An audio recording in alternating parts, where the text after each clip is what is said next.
Bude česká zahraniční a bezpečnostní politika jednotná? Poradí si Evropa s nevyzpytatelnými Spojenými státy Donalda Trumpa? A platí slova Petra Pavla, že by se mělo zrušit veto při hlasování unijních lídrů? Sledujte 15 minut Kateřiny Perknerové s prezidentem Petrem Pavlem dnes na Deník.cz.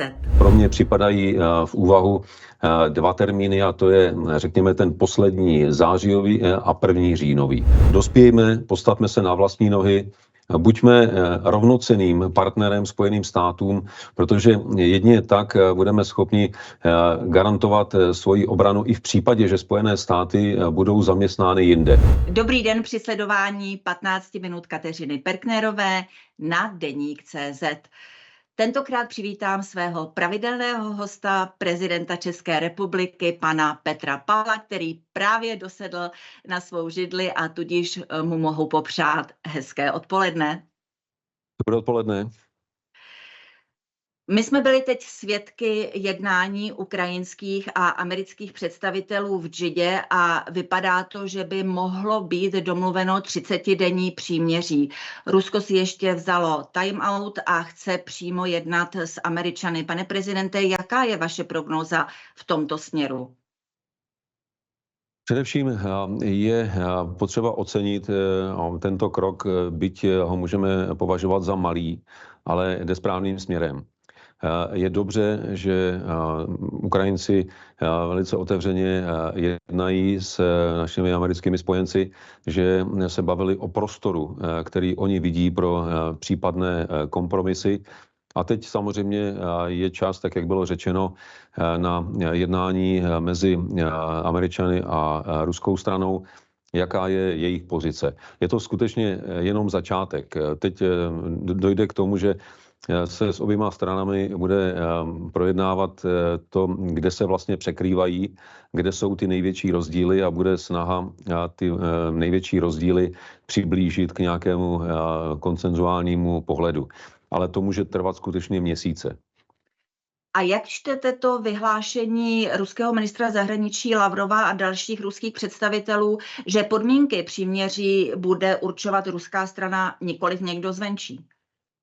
To je, řekl bych, celkem pochopitelná na straně Ruska srozumitelná taktika stanovit podmínky co nejpřísnější, pokud možno nesplnitelné, aby pak druhá strana mohla být obviněna z nedostatku konstruktivního přístupu. Zažil jsem to v minulosti v NATO, je to celkem běžná věc a myslím si, že bychom se tím neměli nějak nechat odradit. Je to prostě vstup do jednání. Každý stanoví svoji extrémní pozici, ze které potom se bude postupně ukrajovat. Bude záležet na tom, jak silná vyjednávací pozice bude na všech stranách, tedy nejenom na straně ukrajinské a ruské, ale také na straně americké. Kdybych měl použít terminologii Donalda Trumpa, jak silné karty budou strany mít, aby potom se dokázali navzájem přesvědčit anebo trochu také dotlačit ke kompromisnějšímu názoru. Tak samozřejmě uvidíme, jak to na tom mezinárodním poli dopadne, ale u nás v České republice to vypadá, řekla bych, skoro nadějně. Opozice se sice nezúčastní čtvrteční schůzky k bezpečnostním otázkám, kterou svolal premiér Petr Fiala, ale vy jste si na Pražský hrad pozval šéfa hnutí ANO Andreje Babiše. O čem bylo to hodinové setkání a došli jste v těch klíčových bodech k nějakým shodným stanoviskům? Já jsem dopředu avizoval, že jsem připraven, pokud jde o domácí i zahraniční politiku, jednat nejenom se zástupci vládních stran, ale i těch opozičních, které projeví nějakou konstruktivní snahu a prostor pro alespoň nějaký elementární překryv s vládou. Já jsem přesvědčen, že ty překryvy existují a je potřeba na nich stavět. Bohužel jsme v poslední době velice často svědky nesmiřitelných výchozích podmínek pro jednání, které vlastně vylučují jakoukoliv shodu, byť jenom minimální. A pokud jde o zahraniční a bezpečnostní politiku, tu bezpečnostní především, tak já ji opravdu nevnímám jako stranickou, ale vnímám ji jako politiku, která by měla být pokud možno konsenzem. Všichni bychom měli mít zájem na tom, aby tato země byla bezpečná. A rozumím tomu, že můžeme mít jiný pohled, co to znamená bezpečná, co to znamená, jakými cestami ji chceme dosáhnout, ale v těch hlavních principech bychom měli mít shodu. A i proto jsem uvítal možnost schůzky s předsedou hnutí ANO, protože jsme podobná jednání vedli v minulosti před summity NATO, abychom se právě na základních principech zahraniční a bezpečnostní politiky shodli, a stejnou motivaci jsem měl i teď. To znamená, chtěl jsem slyšet názory Andreje Babiše na současný vývoj ve vztahu Evropa, Spojené státy, transatlantická vazba, vztah k řešení války na Ukrajině, co by proto měla dělat Česká republika, jakou pozici zaujmout, co můžeme udělat pro zvýšení vlastní obranyschopnosti. A jsem připraven v takovém dialogu pokračovat s každým, kdo projeví alespoň základní snahu najít nějaký společný prostor. A nebudou to brát představitelé čtyřkoalice úkorně, jakože jste se vlastně sešel s někým, koho už teď považujete za budoucího premiéra? Já jsem nic takového nenaznačil ani neřekl, ale na druhé straně tím naplňuji to, co jsem říkal i v minulosti. Já jsem připraven komunikovat s každým, kdo chce najít alespoň nějakou shodu. Pokud někdo dopředu avizuje, že jeho pozice je naprosto neslučitelná s pozicí vlády, a já s naprostou většinou toho, co dnes vláda dělá ve vztahu právě k transatlantickým vztahům, ve vztahu k Ukrajině, ale i k posílení vlastní bezpečnosti souhlasím, tak se snažím komunikovat s těmi, kdo alespoň v principech souhlasí, a teď se budeme bavit o tom, jakými cestami to dosáhnout. Čili jinými slovy, z vašeho pohledu Andrej Babiš neboli hnutí ANO v principu s tím souhlasí? Andrej Babiš v těch 3 základních věcech, o kterých jsem mluvil, tak se na to dívá, když ne stejně, tak velice podobně. A to já vidím jako slibný začátek pro dialog, jak tedy dosáhnout toho, abychom se k těmto shodným principům dostali. V Evropě samozřejmě se horečnatě jedná. I vy jste po schůzce nejvyšších ústavních činitelů řekl, že se máme snažit o pěstování dobrých vztahů se Spojenými státy, ale když to nepůjde, tak se Evropa bude muset daleko víc o svoji bezpečnost postarat sama. V Paříži se scházejí unijní státníci, ale také vojenské špičky.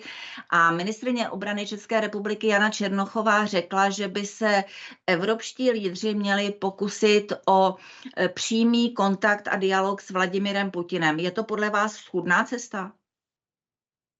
Já jsem vlastně už v době, kdy jsem byl náčelníkem generálního štábu a potom předsedou vojenského výboru NATO, říkal to samé, co říkáme teď. To znamená, dospějme, postavme se na vlastní nohy, buďme rovnocenným partnerem Spojeným státům, protože jedině tak budeme schopni garantovat svoji obranu i v případě, že Spojené státy budou zaměstnány jinde. A my vidíme, a je to nakonec tendence dávno předtím, než Donald Trump se stal poprvé prezidentem, že strategický zájem Spojených států se teď soustředí především na Indo-Pacifik, ne na Evropu. A to, co dělá dnes Donald Trump, je jenom potvrzením dlouhodobého trendu. Takže skutečně já vidím vlastně jako pokračování toho, o čem se tady bavíme už dlouhé roky, naplnit konečně evropskou autonomii z hlediska obrany ne jako nezávislou nebo odtrženou od Spojených států, ale jako soběstačnou, schopnou fungovat autonomně, pokud taková situace nastane. Naší preferencí vždycky bude spolupracovat se Spojenými státy, ale pokud se Spojené státy rozhodnou z jakéhokoliv důvodu jít vlastní cestou, ať už v jedné konkrétní aktivitě, anebo dlouhodobě, tak vlastně z půdu sebezáchovy bychom měli být schopni fungovat samostatně a vystačit si se svými schopnostmi. A pokud jde o Rusko, tak tady platí více než jde jinde, že v jednotě je síla. Rusko je země, která, a prezident Putin zvlášť, respektuje rovnocenné partnery. Partnery, kteří mají sílu, kteří mají vůli a odhodlání si prosadit svoje. A v tomto ohledu jen těžko budou pro něj partneři jednotliví zástupci evropských zemí. A prezident Putin to dal mnohokrát najevo, a to i když jednal s těmi největšími představiteli Evropy. Takže budeme-li chtít jednat efektivně s Ruskem, pak bychom se měli shodnout v Evropě na co nejsilnější společné pozici a potom jako Evropa a jedním hlasem s prezidentem Putinem jednat. Říkáte v jednotě síla, čímž jste mi vyloženě nahrál na moji další otázku, protože vy jste v předvolební kampani řekl, že byste byl pro zrušení veta v zahraničně politických a bezpečnostních otázkách při hlasování unijních lídrů. Když teď vidíme častokrát blokující postoj maďarského premiéra Orbána, tak není tento váš návrh opět velmi aktuální a neměl by být na stole k jednání? Já to trochu poupravím, protože se to vlastně recykluje ve všech médiích. Já jsem nikdy neřekl, zrušme právo veta. Já jsem řekl, veďme seriózní debatu o tom, kde má smysl zachovat právo veta a kde naopak můžeme uvažovat o tom, že bychom šli cestou většinového rozhodování. To mě naprosto dává smysl a takovou debatu můžeme vést kontinuálně a vůbec to nemusí znamenat, že chceme nebo nechceme se toho práva zbavit. Ale veďme debatu o tom i ve vztahu k vývoji, který vidíme kolem sebe, který je velice dynamický, jestli nestojí za to některé procedury upravit anebo přizpůsobit době. Můžeme se setkat s názorem, že budoucnost Evropy je v ještě větší integraci. Mnozí už dávno, a například Winston Churchill o tom mluvil, vidí budoucnost Evropy jako Spojené státy evropské. Mnoho lidí samozřejmě se teď může otřepat hrůzou a říct, jenom to ne, zachovejme národní státy, ale téma pro diskuzi to podle mého názoru je, protože pokud chceme, aby Evropa na mapě světa, který se v dnešní době stále více kloní k té multipolaritě prezentované před nějakou dobou Čínou a teď silně prosazovaná i Ruskem a nově i Spojenými státy, tak pokud nechceme, aby se Evropa na této mapě ztratila jako změť malých států, které nebudou pro tyto velké hráče relevantní, no tak musíme uvažovat o tom, jak ji učinit relevantní na té globální scéně. A myslím, že aniž bychom předjímali vyšší míru integrace, kde právo veta bude tím či oním způsobem upraveno, anebo jestli se budeme bavit o jiných formách, třeba i nějaké náhradě Evropské unie, ale každopádně bychom měli vést seriózní debatu o tom, jak Evropu jako celek na mapě světa jako relevantní celek zachovat a co pro to musíme udělat. Já jenom připomenu odbočkou, že nejenom Winston Churchill, ale vlastně už to byl Jiřík Poděbradský, který mluvil o jisté formě evropských spojených států a Miloš Zeman třeba o Evropské federaci, na což se teď už často zapomíná. Tím jsem se vlastně dostala k domácí politice. Vy jste velmi výrazně dal najevo, co si myslíte o platové novele, vy jste jim vetoval, poslanci přehlasovali a soudci se pravděpodobně opět obrátí na ústavní soud. Pane prezidente, budete dál nějak zasahovat do této agendy, moderovat tu debatu, jak vás k tomu vyzval šéf lidovců Marek Výborný? Já jsem jako prezident splnil svoji ústavní roli a mojí ústavní roli není moderovat něco, co je v působnosti zákonodárců. Tím bych vystupoval z prostoru, který je mi ústavou dán. Já jsem jasně řekl, že tento zákon považuji za nesystémový a dlouhodobě škodlivý. Byl přehlasován. Vláda měla problém dát dohromady 101, nakonec jí musel pomoci nezařazený poslanec, ale návrh zákona byl přehlasován, já to respektuji, ale to neznamená, že se smiřuji s tím, že to je správně. A já si myslím, že čas ukáže, že to správně nebylo a že dříve či později se dostaneme k tomu, abychom ten zákon novelizovali, upravovali. Andrej Babiš se nechal slyšet, že bude-li premiérem, tak ho okamžitě zruší. Ale pokud by šel tou cestou, kterou indikoval, to znamená dlouhodobě zmrazit platy politiků, tak se dostaneme do další nerovnosti, která potom způsobí jenom problémy. Pokud by se měly platy, tak jak říká hnutí ANO, zmrazit na 5 let, tak by to bylo až za horizontem té příští vlády, což by to zase přeneslo až na další vládu, ale to není řešení.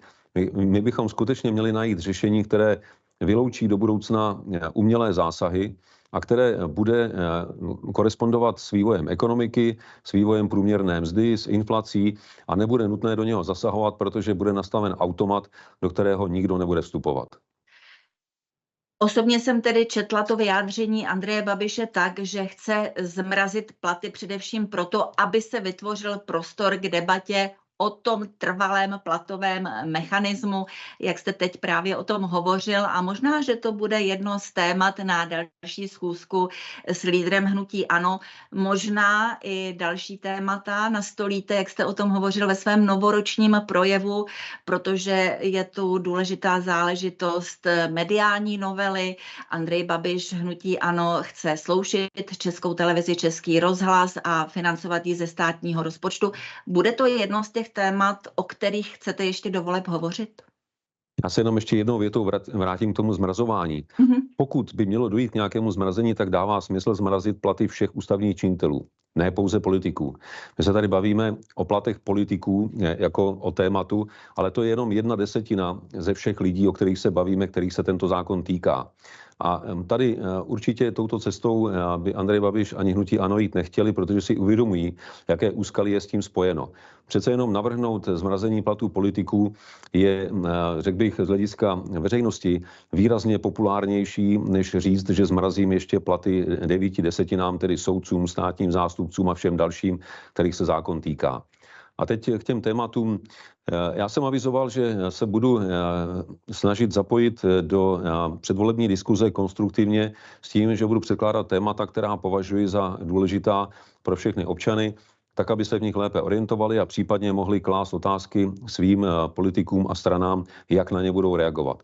A ta témata jsou dlouhodobě známá. Jsou to témata nejenom spojená s naší životní úrovní, to znamená sociální témata, ale především s těmi, která bychom měli považovat za prioritní.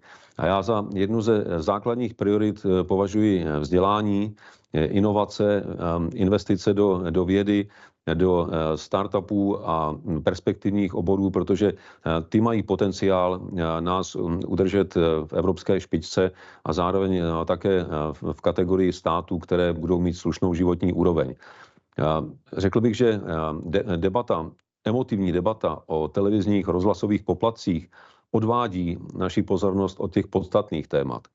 Já jsem v principu zastáncem toho, že veřejnoprávní média mají nezastupitelnou roli v demokraciích, že jejich financování by mělo být na jedné straně transparentní, ale na druhé straně také nezávislé. A pokud bude závislé na vládě, tak vždycky je tam prostor k tomu, aby vláda ovlivňovala to, o čem a jakým způsobem se ve veřejnoprávních médiích bude hovořit. A to považuji za škodlivé, protože my nejsme v pozici země, která by z principu respektovala nezávislost, ale ta nezávislost musí být něčím garantovaná. A garantovaná v dnešní době je právě tím, že vychází z jiných finančních zdrojů, než z těch, které přiděluje vláda. Na závěr naší 15-minutovky, pane prezidente, klíčová otázka a tou je termín sněmovních voleb, protože od něj se také odvíjí řada dalších věcí, například to, kam budou přiřazeny hlasy našich krajanů v těch 4 světových zónách do 4 největších českých krajů a moravských pochopitelně. Takže už jste stanovil termín? Termín jsem oficiálně nestanovil, protože by tím oficiálně začala předvolební kampaň a strany by mě jistě nepochválily, kdybych to vyhlásil příliš brzo, protože jejich rozpočet na volby je limitovaný. Ale zároveň mám také druhý limit a tím je nejpozději 90 dní před konáním voleb. Dalším kritériem je to, že nechceme, aby se parlamentní volby stále přibližovaly k prázdninám, takže se budu snažit držet se nejzazšího možného termínu, anebo to nejbližšího. Takže pro mě připadají v úvahu 2 termíny a to je, řekněme, ten poslední zářijový a 1. říjnový. Ale s tím oficiálním oznámením ještě z důvodu, o kterých jsem mluvil, počkám. Vážený pane prezidente, děkuji za váš čas pro Deník.cz a budu se v tomto formátu těšit opět někdy na viděnou. Děkuji, nashledanou.